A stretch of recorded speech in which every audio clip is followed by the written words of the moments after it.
Basically this morning what we're doing, we're looking at 3 areas in Trinidad where we got some unusual flooding and to figure out why we got that flooding. So we're here this morning with the MP for the area, Anita Haynes, and then from here we go up to Lopinot and the Maloney constituency. These 3 areas we saw some flooding that is really unprecedented. And as you saw here this morning, a major reason for the flooding here is the diversion again of a watercourse by a resident. It's unfortunate though that when these things happen, that an entire community suffers because of a simple thing like the diversion. And I say simple, it's not simple, but to some people, when they take these sort of actions, they don't look at the consequences of it. And a major part of this flooding here, up to 4 feet in some people's home, was not as a result of not dredging the rivers, not cleaning the watercourses. It's as a result of someone diverting a watercourse, narrowing the passage. And what that did, it actually affected 2 communities, one on this side as you're seeing and one on the other side. So what we're going to have to do is to utilize the arm of the law, use the enforcement part of the Ministry of Works to have them demolish the blockage in the watercourse. And this has been happening all over. What we're asking for is continued collaboration to ensure that residents are not negatively affected every time rain falls.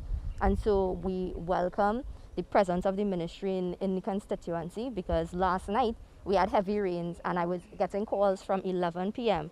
with water coming up in people's. Luckily it did not go into a lot of homes. But what we're saying is, for the citizens of the constituency of Tabaquite, we really need to ensure that this work gets done expeditiously to ensure that they are not living in fear every time rain falls.